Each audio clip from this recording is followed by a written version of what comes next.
Keto freaks. This is Carl. Do you or someone you know have trouble focusing? You know what I'm talking about.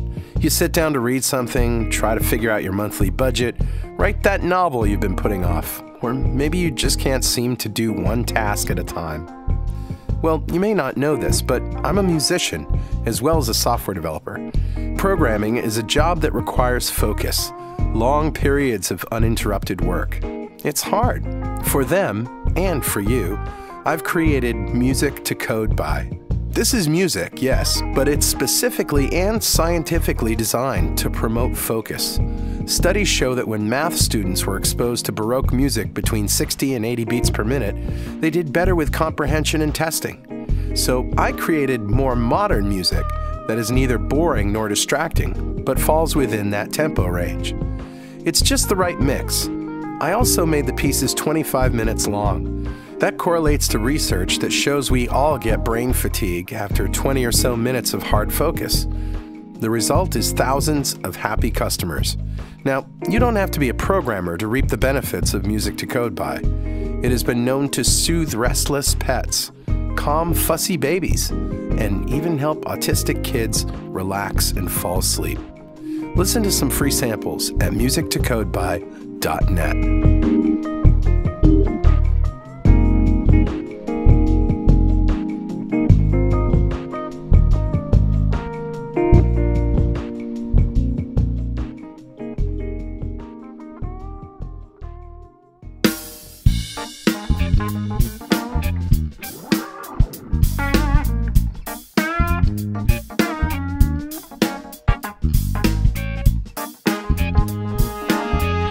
Welcome back to Two Keto Dudes. This is Carl Franklin from Connecticut in the United States. And just a couple of months ago, I put myself on a ketogenic diet to take control of my metabolism. In that time, I managed to reverse all my markers of type 2 diabetes just with diet alone. Yeah, hi, I'm Richard Morris in Canberra, Australia, and I've been on a ketogenic diet since April of 2014, so that's 2 years. And when I started, I was very sick with complications from type 2 diabetes. And within 6 months of starting a ketogenic diet, all of my biomarkers of disease had disappeared. And we're going to share the progress of my journey through ketosis and Richard's experience thriving for years in ketosis. And hopefully that might help a few people who are curious about this kind of dietary hacking. Yeah, we're not doctors. We don't want to give anyone medical advice, but we are keen to share our own experiences. So we're actually both software developers, so we're not afraid of a little technical detail. Nah. We've done some research into our own deranged metabolisms and the science behind them. We hope to share some of that research, and where possible, we intend to put links in the show notes to cite the research supporting any claims that we make. You'll probably work out pretty quickly that we're both foodies. We love to cook and we love to eat. We're also going to share some of the great food that we can eat on this diet. Every episode, both of us share a recipe for an essential keto meal that we eat regularly. So, Richard, let's start podcast number 11, The Newbies Show.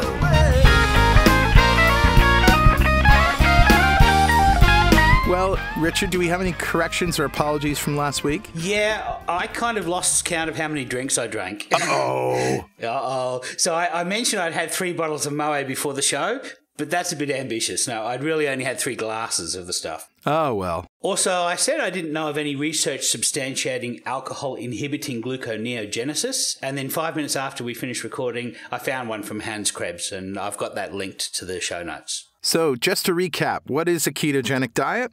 It's essentially a low-carb diet, but it's also higher fat than most low-carb diets. That's we do right. restrict carbs to less than 20 grams a day, or just incidental carbs from things like green leafy vegetables or Sure. a few nuts every once in a while. Yeah.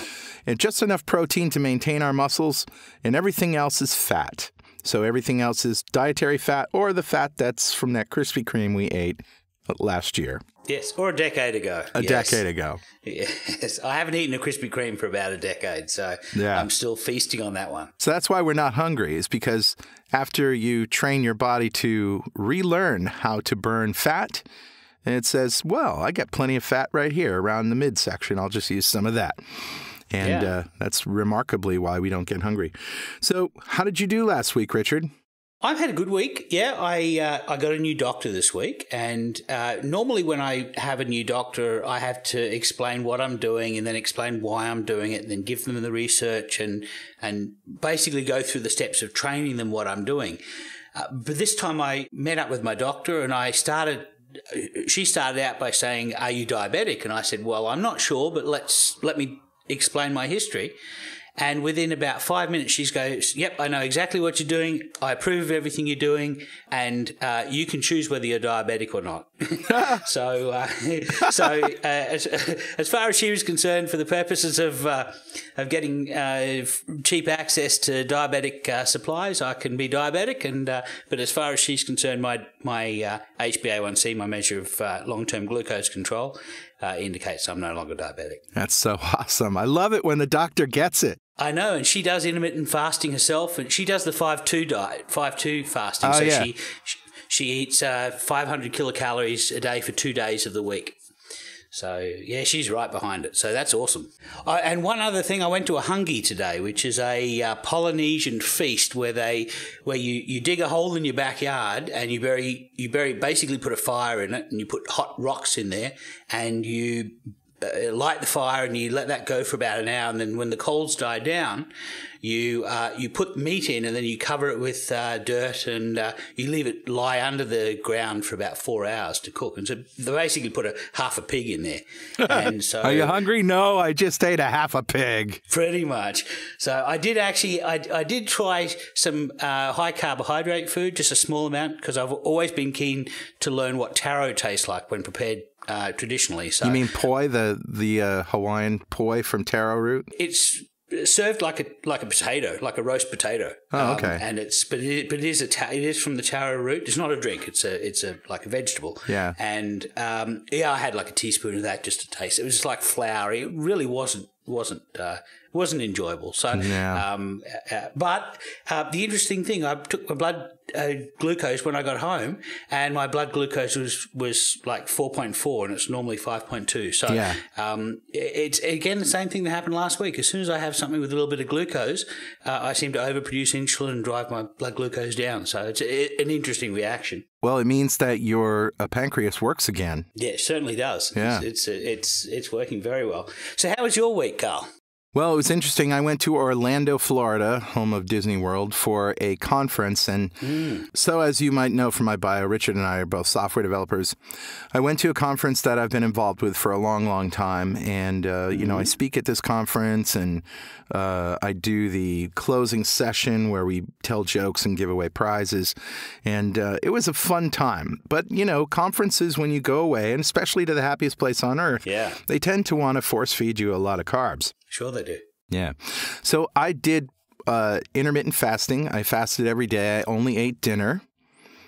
And they were ketogenic. They were quite ketogenic. In other words, Texas de Brazil, Brazilian steakhouse, Fogo de Chao, nice. Argentinian steakhouse, basically going to a really nice restaurant every night and having meat and fat. Oh, nice. But the thing is, when I got home, I noticed that I had neither lost weight nor gained weight. Interesting. And I thought I was going to lose. But I looked back at it, and you remember on the alcohol show, we talked about how alcohol pauses ketosis? Yeah. Yeah, I was paused pretty much the whole time. Oh, dear. Now, I didn't drink until dinner time, but I had several glasses of wine and back at the bar, and then had some bourbon. And, I never really gave my body a chance to completely metabolize all the fat that I'd eaten, probably. And then you got paused off your face, basically. Well, actually, this is interesting. No, I didn't. I don't seem to have the sensitivity to alcohol that a lot of other ketoers have. Okay. But I kind of chalked that up to my size. I'm still pretty big. I'm 321 pounds. Mm-hmm. So, but 45 pounds down, still going. It's all good. That's awesome. Yeah. Well, we have a special guest today, and before I introduce her, however, it's time for mail. We're justified and we don't need no alibi. Mail. Mail. Mail. Mail. Mail. And Karen Mangicotti, our good friend, likes that we stole the format of Girl from Mondays, which is something... Well, I'm just going to throw in one. Female. Female. Female. Yeah. Okay.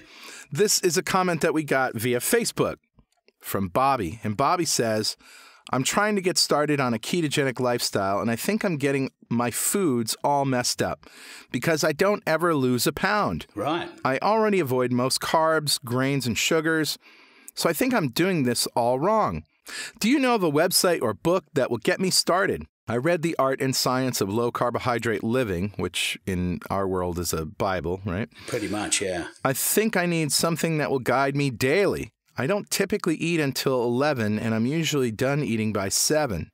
I try to follow IF also. Yeah, that's interesting. My suggestion really to Bobby was that they could try the Real Meal Revolution, which is a program that Professor Tim Noakes came up with in South Africa. Professor Tim Noakes is a famous sports medicine doctor. Yep. And he and John O'Proudfoot, a famous chef in South Africa and a nutritionist, got together and they built this program called the Real Meal Revolution. We'll add a link to their site. Okay. Basically what they do is they have 3 lists of food, a green list, a yellow list and a red list. And you can eat liberally from the green list, be careful from the yellow list, and avoid foods from the red list. And it makes it a lot easier than counting grams of this and grams of that and kilocalories. And all that. And it's also they've got a community of obviously 200,000 people. There's a large community of people that you can network with, and so I would recommend joining a program like that.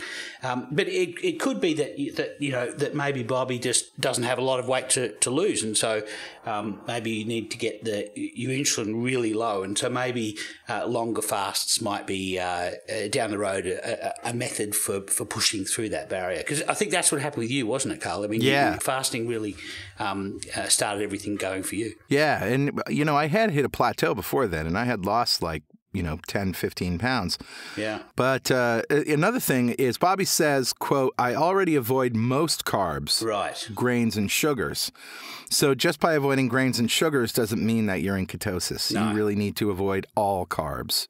And, except for green leafy vegetables, a couple of macadamia nuts here and there, an occasional berry. Yeah, on this podcast we call those the incidental carbs. But if you eat some macadamia nuts, you're going to have a very small amount of carbohydrates come with that. You eat some cheese, you're going to have a small amount of carbohydrates. You eat an egg is very good for you, but there's a gram of carb per egg almost. So right.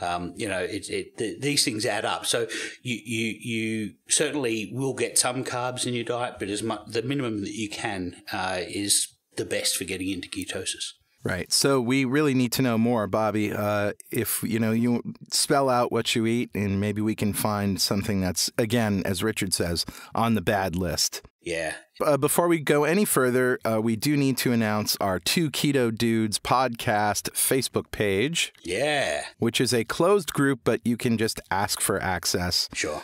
And, say something like, heard about you on the show, blah, blah, blah. You can get in. They're really, it's not an elite group. No. We just want to avoid trolls. Yeah, and we want to make sure that we don't have random spammers ruining everybody's day. So that's the point of keeping it as a closed group. All right, I think it's time to introduce our guest, don't you think? Yeah, definitely. Now, our guest is none other than my daughter, Emmeline. Wow. And that is her name. We call her Emmy. She's 20 years old. She's in college and has been a dancer all her life, in quite literally all her life. Since the age of 2, her mother and I sent her to ballet. And she did that all the way up until when she went to college. And then, well, she'll tell you. Hi, Emmy. Hi. G'day. Hello. So this is the Newbie Show, and we thought we would revisit the getting started topic with somebody who is just recently getting started. So, 21 days, Emmy? Yep, 21 days. It's been 3 weeks today. So, what was the hardest part of this? And you did it right. You had our guidance from day one. But yep, absolutely. What did you do and what was hard? Giving away all my carbs. basically that's the hard bit. Yeah. But physically, giving my friends all of my carbohydrates, I basically cleaned out my cupboards and my fridge. Did you cry a little tear? No. It was a little bit difficult, but also like super empowering to be like, yeah, I'm not eating these Oreos anymore. You can have them. I'm done with Oreos. Right. You know, and that was difficult at first. You think people are afraid to give up carbs? Like they try to imagine themselves not eating carbs and say, oh, I could never do that? Yeah. I've talked to a couple different people about what I'm doing with the ketogenic diet, and a lot of my friends are like, oh, yeah, that sounds awesome, but I can't give up Kit Kats. Right. You know, Kit Kats make me happy. I'm like, well, you know, after a couple of weeks, Kit Kats won't make you happy anymore, and you can find other things to make you happy, like butter and bacon. Yeah, butter and bacon. Yeah. I do. I tell people, and this seems to be like the thing that makes them go, huh, is that, listen, you have poison ivy, all right? And you can't imagine what it would be like to not be able to scratch your itch. But what if we could just take away your poison ivy? Yeah. It's like, oh, I'd never be able to give up bread because I have an itch and the bread scratches it and then it makes me itch more and I like to scratch it again. Yep. Yeah. I at one point, Bob Atkins, Dr. Robert Atkins, who came up with the Atkins diet, he used to do a radio show, and he had people call in and they'd say, oh, I can't give up my bread. And he was really cruel. He'd just say, put it on your tombstone. I can't give up bread. But it almost seems like you have to take a leap of faith, and it's a leap of faith in your own body, which your experience of your own metabolism has been, I crave carbs. And you have to take that leap that you will no longer crave them. Don't you think, Em? Yeah, I think knowing that if I just gave up carbs and got through the first few days, that I wouldn't no longer crave carbs. That was kind of like the light at the end of the tunnel. I was like, if I can just, you know. And how long did that take? For me, I don't know. It took the physical cravings. It only took them a couple days to go away. But I think mentally, I'm still kind of working through that. Right. I've had a couple dreams where I like cheat on keto, which is yeah, it's so funny because I wake up feeling really guilty. I'm like, oh no, I had bread in my dream last night. I had a bagel. Yeah, and every now and then I was sitting at my school cafe the other day, and they were making toast for people. Oh, toast smells so good, doesn't it? I was like, oh, I gotta get out of here. And I know that's one of your weaknesses. It's one of mine as well. Yep. Smell toast. For me, it's the butter. Yeah. It's the butter on the toast, you know. It's not. It's actually, if I just have a little bit of butter, I'm actually, that hits the toast itch. Yeah, I think I need to find another vessel for my butter to get to me because toast was the vessel. But no longer. I've not had any toast in 3 weeks. Yeah, one of the things when you first start this is you have to be a little bit orthorexic, where you're a little bit OCD about what you eat. Excuse me, a little CDO, because it has to be in alphabetical order.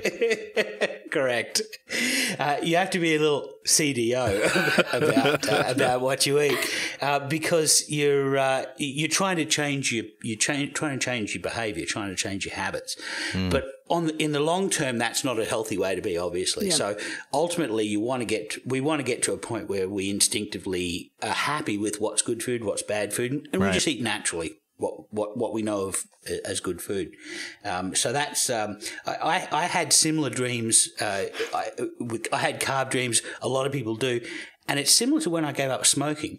And you have to go through this to get to the other side before your brain accepts that this is just how you are. But I used to have dreams where I'm a heavy sleeper and I would wake myself up with shock because I noticed in the dream I was smoking a cigarette and it was, oh my God, I'm not supposed to be doing that. And the shock would actually wake me out of a deep sleep. So wow. It's fairly difficult breaking an addiction, but I think that's what it is with carbohydrates. Absolutely. It is an addiction. And of course, you know, the poison ivy metaphor is pretty appropriate because you are inflamed when you're carb cravings. You know, your body, you have a lot of inflammation. And just by eating sugar, your everything is more inflamed. and that goes Absolutely. away. So I think if I had to give advice now to the old me, it would be don't count calories, don't count, I mean, macros are good, right? Yeah. But just eat. When you're hungry, eat. Don't focus on losing weight for the first week or so. Just focus on eating more fat and eating the right amount of protein and completely avoiding carbs. And Emmy, you went through the whole keto flu thing? Yep, I did. And when was that? When did that start? That started just a couple days after I started. At first, I wasn't really feeling any symptoms. And then I noticed that I was eating. I had a meeting with my friends for a club that I started at school. And it was like I was drunk or something. I just would start a sentence and then totally space out. People would be like, Yeah, I had the same problem. yeah. I was having a hard time focusing on what I was thinking about. I had like a little bout of nausea, but not for very long. And diarrhea too? Not so much at first. I think that was in reaction to some xylitol that I had. Oh, okay. Yeah. Oh, yeah. But for the most part, it was the mental fogginess was a huge part of it. And Right. I was trying to be proactive and drink a lot of water with salt in it. And I think that definitely helped. And napping too? Yes. Yeah. I love naps. So it's kind of neat. The first week, and again, if I had to go back and give advice to my former self, I would say just focus on eating fat and, a lot more fat than you're used to. Get through the fog, nap a lot. Don't try to do a lot of, for God's sakes, don't exercise because that'll screw you up. Oh, yeah. That's where I really noticed the problem, because I was going to the gym 4 days a week and I was cycling to get there, and I would notice sort of like 10, 15 minutes into a session, I'd feel like somebody pulled my cord out of the wall, out of the socket. I was just literally had to sit down for just maybe 30 seconds just to recover, and then I was fine to go for another 5 minutes, and then I'd sit down again.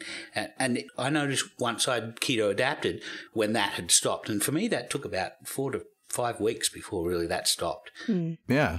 And that's it. You want to get to that point of keto adaptation, and then just life gets so much easier. And for me, I think it was week 4 or 5, I started a fast. I did a 60-hour fast, and that fundamentally changed me. My hunger just went way down. I stopped making cheese crisps, and I stopped making all the snacky things, and I just started eating one meal a day, if that, and just eating a whole lot less.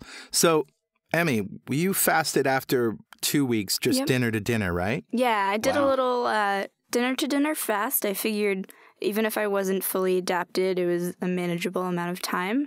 And it was a little bit hard at first. I was a little bit hungry, and then it slowly just got easier and easier. And even though I was looking forward to dinner, of course, and I got myself a little strip steak, fried it up in butter. I was really looking forward to that. Nice. Yeah. But it definitely, I went to the mall and passed the Cinnabon stand, and I was like, nope. And I got myself a black iced coffee at Starbucks. Yeah. And not a bagel. Right.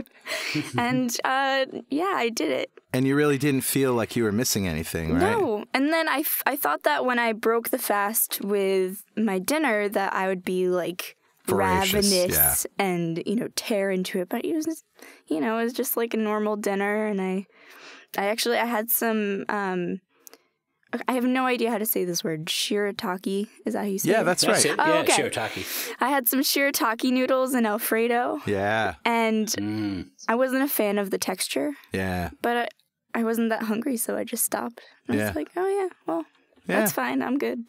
Yeah. Shirataki aren't a great replacement for pasta because they don't have that, I guess, the texture, but they're a good replacement for Asian noodles. So. Yeah, like udon. I was thinking about making some lo mein with the shirataki noodles. Yeah. Yeah, that little would work. stir fry.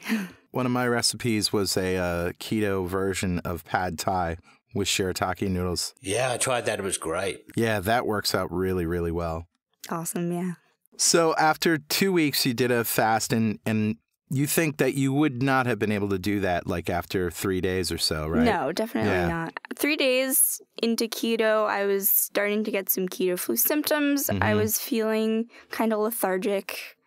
And I had been warned, so I was like, okay, like this sucks, but it's completely normal. You knew it was coming. Yeah, so it was nice to know kind of up front that I was going to be feeling like crap, so I could kind of work through it. So tell us your results. Tell us where you, if you don't mind divulging your weight, where you were and where you are. All right, so, as my dad said, before college, I was dancing pretty vigorously. I was Every day? Yeah, every day. I was going to ballet class and rehearsals like 16 hours a week. Wow. Yeah. And, I was not the thinnest girl in my class by any means, but I was... You weren't overweight. No, I was fairly fit growing up and not eating well, just exercising a lot. So I had this mentality that I could eat anything and I would just stay pretty fit. Yeah. Then I went to college. And you're doing great, by the way, in school. Yeah. And everybody warned me about the freshman 15. But I don't know if anybody's familiar with Providence, Rhode Island, but my school is on a hill and not like a little lump in the ground. It's a pretty steep hill. It's the Bunker Hill of Providence, right? They call the area College Hill. It's pretty hilly. So I'm like, oh, okay, well, I lived at the top of the hill, and I was like, okay, well, I walk up the hill every day, and when I got to the top of the hill, I'd be like, that was hard, I should get a cookie. I gotta reward myself. This is a rough hill. I love it. So I would stop in, and freshmen at my school, Rhode Island School of Design, we have an unlimited meal plan because everybody gets really stressed out and a lot of people forget to eat. So they're like, we won't have any of that. We're going to make sure that everybody has plenty of food to eat. Whenever. Yeah. Right. Pretty much from 8 a.m. to 1 a.m. Yeah. On school nights. And then until 9 on weekends. Mm-hmm. And part of that meal plan is that they have pizza. Yeah. Every day. Wow. And yeah. That'll do it. And then That'll do. and they have chicken fingers and French fries all day, every day, just sitting there. And also my school does this cool thing where they make these like weird fusion dishes and or they would like make food that was spicy, and I'm not a picky eater per se, but I'm not that adventurous in my eating. Yeah, you never were a spice fiend. Yeah. So whenever there was dinner... Lobster is more like her. Oh, yeah. She discovered lobster. She was 5 years old. She's like, oh, a lobster, Dad. Yeah. Everywhere we went, lobster, lobster. Lobster and steak with like a little bit of butter or a lot of butter. Yeah, a lot of butter. So I'm a fairly plain eater. So whenever You do realise that's diet food, though, don't you? Oh yeah, no. Yeah. Steak and butter, that's the diet food. I'm having no problem eating now on keto. I'm having a great time. But so whenever there was food I didn't like at my school's cafeteria, I'd get a slice of pizza, I'd get some French fries. So needless to say, you put on some weight. Yes. But you're not obese. No, okay. So I gained about 25 to 30 pounds over the 3 years that I've been at school. Yeah, okay. Yeah, that's about normal. Yeah. I think so. So, yeah, I was not overweight by any means, but, not feeling good, and I figured I was tired all the time and taking naps every day, which at first I just figured was, college is hard work, and I do work very hard at school and often have late nights. Mm-hmm. But since I've been on keto, I've been napping a lot less. Yeah. I've been having an easier time getting out of bed, and I'm realizing that I was just poisoning myself pretty much the whole time.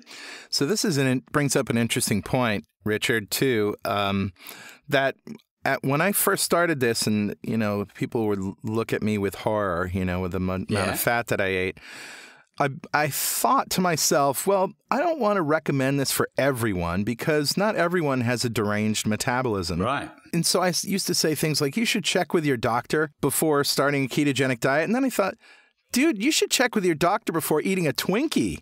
You know? Yeah, really. I think some meat with butter on it is like natural compared to the stuff that we've created I know. in this industrialized food society. I think that's the poison. That's the real problem. Yeah. The problem is that doctors really don't have an opinion on nutrition. They understand the biomarkers that they're looking for. They want your LDL down. They want your weight down because those cause other flow-on effects. But they really didn't have a grounding in nutrition because I saw an interesting video from Gary Taubes discussing the difference between somebody who's trained in the hard sciences like physics or math or something like that, and somebody who's trained in medicine, which is if you study physics, you go for 3 or 4 years, whatever, do a Bachelor of Science, study physics, you learn the history at the same time as you learn the facts. Right. So you learn that Newton discovered his laws of motion, and here's how he discovered it. You know, the apple falling. You know, he noticed that, observed that, and came up with this idea, and here's how it was tested, and what have you. And then Einstein came along and perfected that and proved that Newton wasn't quite accurate in large gravity fields and what have you. And so you learn all the history of everything as you go along. Medicine, there is so much information that you have to pile into somebody's head in the 6 years that they're there to study medicine that there's no time to discuss all of the whys of how everything works. You just say, bring their LDL down. This is the range the LDL's got to be in. This is the range that the weight's going to be in. Right. If their weight's out of that range, here's the flow-on effects and here's the drugs you've got to prescribe. And there's not enough time to give doctors a way of reasoning their way towards the conclusions. You're lucky. I was lucky this week. I found a doctor who had on her own time researched this for her own metabolism and then was able to integrate that into her practice. So I also want to point out that there's an article I will link to on the show, on the page, to ketodudes.com, that was from April 25th. Sweden becomes the first Western nation to reject low-fat diet dogma in favor of low-carb, high-fat nutrition. What year was that? This is this year. This is just this year, so that's today. Well, this article is from this year, from April, but it says the switch in dietary advice followed the publication of a 2-year study by the Independent Swedish Council on Health Technology Assessment. The committee reviewed 16,000 studies published through May 31st, 2013. Swedish doctor Andreas Enfield, who runs the most popular health blog in Scandinavia, dietdoctor.com, published some of the highlights of this study in English. Health markers will improve on a low-carbohydrate diet, and I quote, a greater increase in HDL cholesterol without having any adverse effects on LDL cholesterol. This applies to both the moderate low-carb intake of less than 40% of total energy intake as well as to the stricter low-carbohydrate diet where carbohydrate intake is less than 20% of the total energy intake. In addition, the stricter low-carb diet will lead to improved glucose levels for individuals with obesity and diabetes and to marginally decreased levels of triglycerides. So this is all good. So Sweden actually has seen the light, and they're recommending this as the diet for their citizens. Wow, that's outstanding. And not just for people who need quote-unquote extreme diets. Yeah, people who are obese. So they're identifying that this is an appropriate diet to get people's biomarkers into line, even if they're not obese, even if they're not trying to diet to lose weight. So that's outstanding. Right. But if you think about it, it's like they've inverted the food pyramid. It's pretty much what it is. I was watching a South Park episode the other day, and Cartman had this dream idea of turning the food pyramid upside down. And I'm watching this, and Cartman's gone keto. I mean, it was done for comedy, but seriously. Yeah, the source of all truth, South Park. Yeah. Satire, the source of all truth. It's funny. So, Emmy, what advice would you give people who are curious about, keto and they want to try it? And, you've obviously gotten through 21 days. And how many pounds have you lost, by the way? Last time I weighed myself, I was 7 pounds down. I haven't weighed myself in a few days. Well done. Yeah, that's great. And are you noticing a lot of size changes as well? Because that's the other thing is sometimes your weight doesn't change, but your size changes. Absolutely. I went I noticed I didn't have any shorts in my size, and I haven't really been comfortable wearing shorts since gaining so much weight. And so about a week ago, I went to a thrift store because I'm thinking, like, hopefully I'm only going to be this size for a while. Sure, yeah. And I tried on a couple pairs of shorts in a size down, and they fit. And then yesterday was the first time that I looked in the mirror and visibly noticed a change. I noticed it. I got a couple compliments from friends, and I took a picture and compared it side by side to my, I took a before picture. Yeah. And you look like you've lost more than 7 pounds. Let's put it that way. Yeah. Yeah. And it could be inflammation too. Like my face is less puffy, and my stomach is a little bit flatter. So I've noticed, I got a new belt. I had to get a new belt.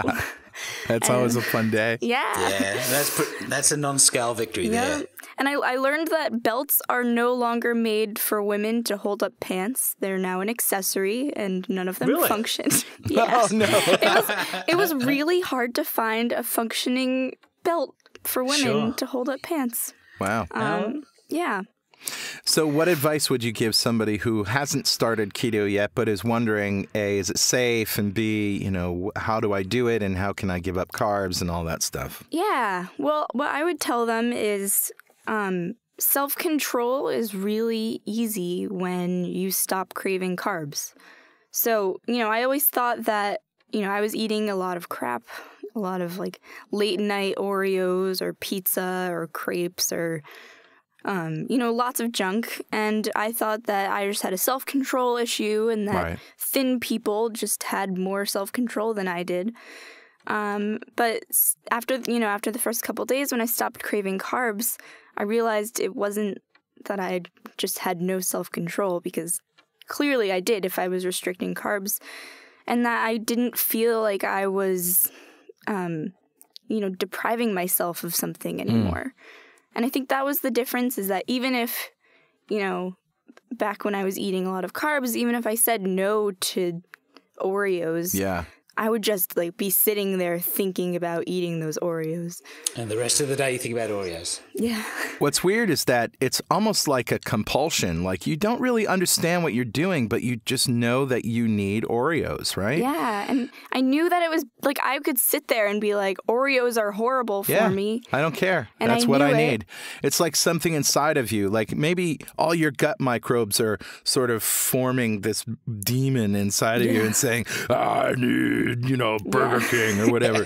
I can't explain it either, but I just, that just goes away. Yeah. So I think that for a lot of my friends who I've talked to who said, I would do that, but, I can't give up Kit Kats, or I can't give up bread.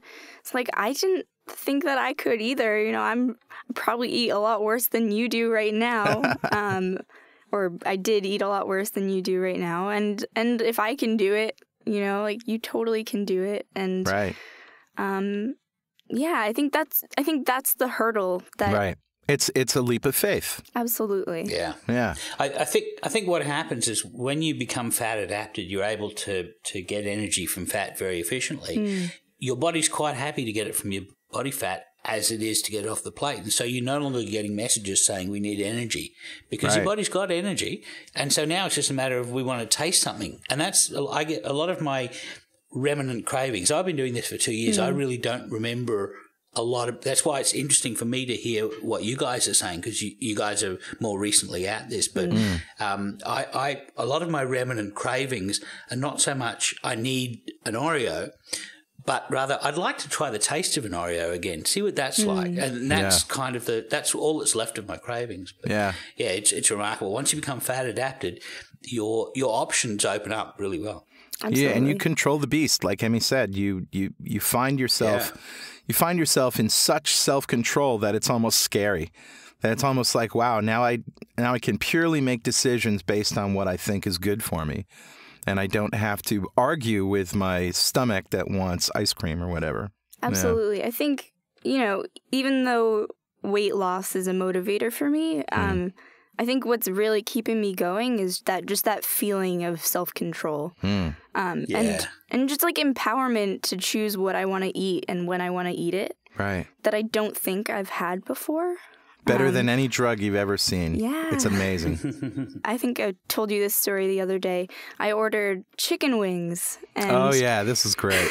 I ordered. Because what could go wrong? Oh my, yeah. Yeah, well, thinking chicken wings, they're it's awesome. Fried chicken, right? Right. Yeah. So I ordered chicken wings, not even thinking that flour is a thing. And they come to me, and they're clearly breaded. So I sold them to some kid who's like, Yeah. "Oh, you got wings?" I'm like, yeah, sure. Here. $5, go Yeah. away. Take this away.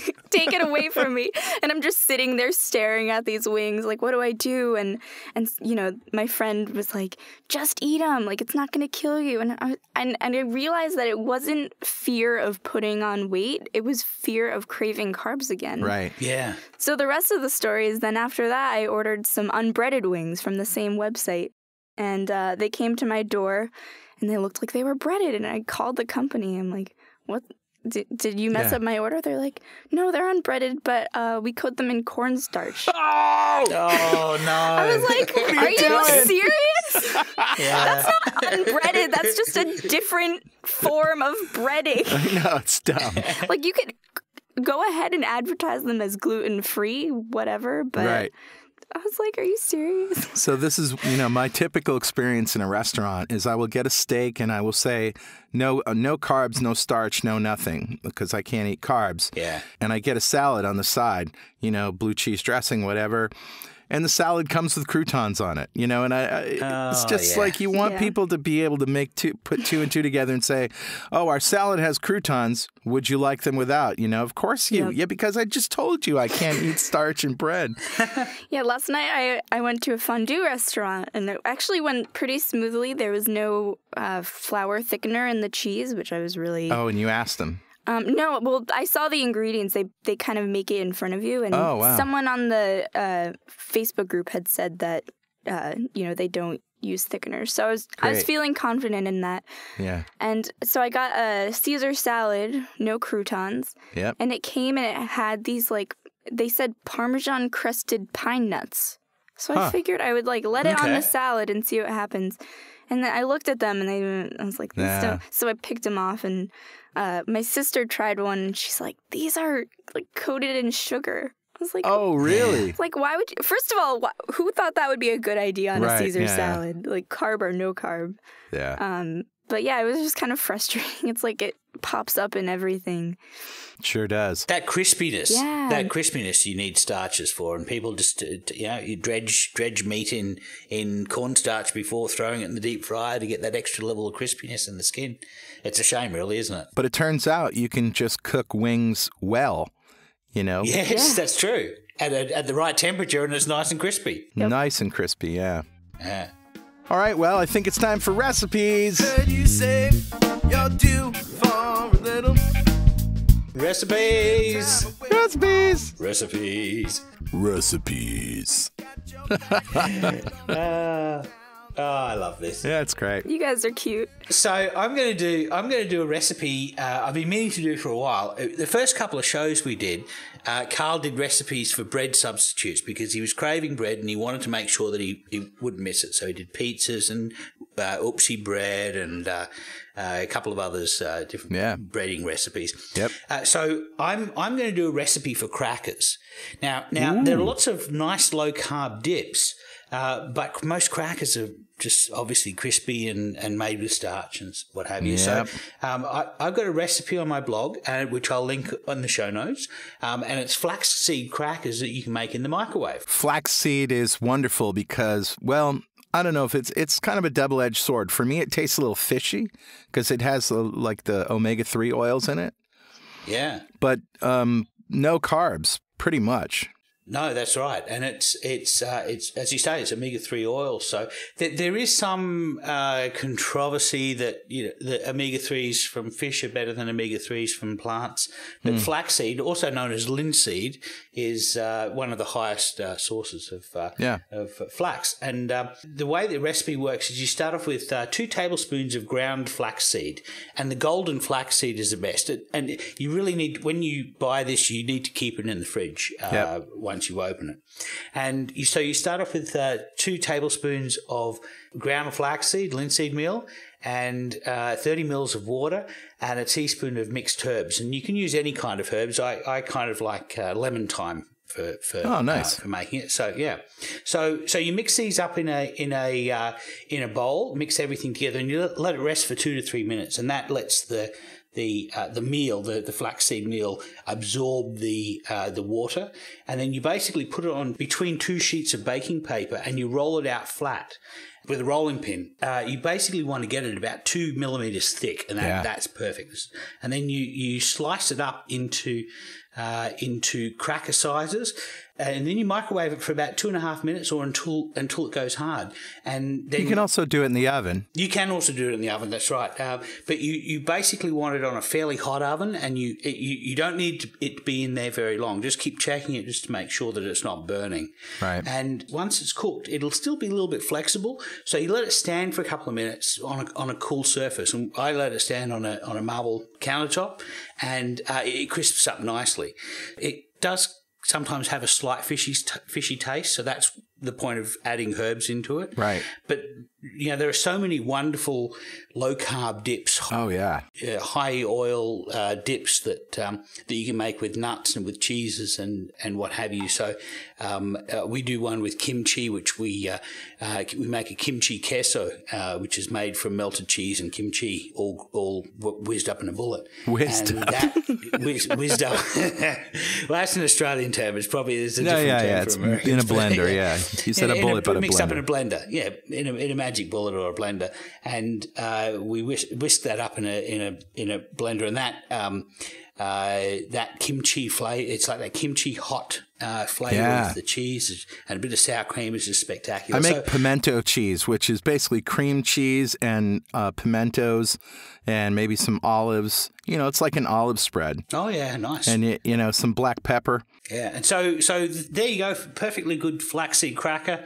Most of your flavour is obviously going to come from the dip that you use, and the flaxseed is really a utensil for getting dip into your mouth. And I really appreciate that, because when I was getting started, crackers were such a big part of my life, cheese and crackers. And Emmy's nodding here too. Yeah, I mean, you come over to my house for dinner, Emmy. The first thing we had was cheese and crackers, right? I've been missing crackers, and like you were saying, just kind of as a vehicle for stuff into my mouth. Right. So what have you got for us, Carl? Okay. Well, we've talked about sous vide. Mm-hmm. We've talked about crock pot. Mm-hmm. Now we have another way to create delicious meats, and that is with a pressure cooker. Nice. Yeah. I'm going to link to the pressure cooker that I have, the actual brand, because I love it. It's easy. What a pressure cooker does is it creates a seal inside and increases the pressure and the temperature. And under pressure, you're basically lowering the boiling point of water. Boyle's law, I think it's called. Okay. Yes. And so the effect is that you can do what slow cooking does, but in a faster time. So you wouldn't necessarily pressure cook things that don't take a lot of time to break down, like hamburger, for example. Sure. Although I do remember somebody telling me that when he was growing up, his mother pressure cooked hamburgers. And I was no, terrible. But you want to take any meat that you would normally cook low and slow, like beef ribs or pork butt, or something like a brisket, something that where the collagen has to break down, and you normally would cook it low and slow. So my favorite thing to do lately is beef short ribs. And I went to my butcher and I said, I would like 4 beef short ribs, but make them fatty. Like, don't worry about, getting lean ones. Just give me some good fatty ones. I want meat, obviously, but I'm not afraid of the fat. You don't scare me. So now you want to cover these with broth. And Richard and I both make bone broth. We put them in the freezer as in ice cube trays. So in my freezer, I had broth that I had made from both chicken bones and pork bones. And I had some beef broth left over from the last time that I made beef ribs. So those were all ice cubes. I melted them in the pot on the stove, and I put that in to cover them. I also put a whole wad of herbs, and we're talking thyme, parsley, and rosemary. Oh, yeah. They go well with beef, yeah. I also took a whole bulb of garlic, Nice. cut it in half, stuffed that in there, and make sure it was salty enough. I put a whole stick of butter in there, because why not? Why not? It's just butter. It's butter. Yeah. If you don't remember, the last one of the last shows I talked about carnitas, which is pork but cooked in lard. Yeah. There's no problem. Just do it. So I threw all that in there, maybe a little wine, a little red wine, some salt and pepper. And you got to understand, like, you really can't, if you're just dealing with savory ingredients, you really can't screw up. You know? You really can't. No, you just make something interesting. Yeah, you throw in stuff with flavors that you like. Yeah. You like a little dry mustard for a little piquancy. Throw that in there. You know, you want some onion flavor, some onion powder. Shrooms. Shrooms. Oh, shrooms, yeah. I forgot all about mushrooms. I actually did. In this one, I put in a whole thing of mushrooms. And I pressure cooked it for an hour. And then I pressure cooked it for another 15, 20 minutes after that. Nice. So that's going to be like slow cooking something for like 3 to 4 hours, right? Absolutely. And when you open that thing up and it doesn't let you open it until the pressure has been released. So you turn the little knob, the thing goes, psh, all the pressure comes out, and you open it up, and those things are falling right off the bone. Now, I actually have one of these pressure cookers, but I bought a cheapie, and I think it cost me like $49, so that's not a lot of money. And it was made in China, and the manual was so impossible to decipher. Oh, yeah. It's a common problem. It's got all these strange buttons on the front like congee and other things. I have no idea how it works. Me, with my pressure cooker, all I do is I set it to manual and just say cook for an hour, and then I'll work out how things go from there. Yeah, mine has, they don't obviously trust you with temperatures because they have like pictures of food and, you know, different kinds of food. But I found on mine, the chicken/meat setting is what I wanted. And so that I did for an hour and another 20 minutes. And so here's what I did after. I took out the broth and strained it, put it in a pan, added some heavy cream, and cooked it down and down and down and down until it thickened up. And that is essentially your gravy. And you just pour that over top. Nice. Not that you need any gravy because it's sort of cooked in gravy, right? But if you just want a little extra hit of salt and flavor, pour that on top. Man, that was dinner last night. That's outstanding. That sounds really good. That's a show. Emmeline, thank you. Thank you, Em. Thank you for having me. And congratulations. Thanks. Yeah, you've done really well. Thank For you. 3 weeks, that's outstanding, yeah. You guys are very helpful and supportive. Of course, if you have anything that you want to tell us, something we said wrong, something that you don't agree with, some more research that you've found to either support or refute what we've said, send it by email to dudes@2ketodudes.com or just leave a comment on the website at 2ketodudes.com. We'll see you next time, dear listener, on 2 Keto Dudes.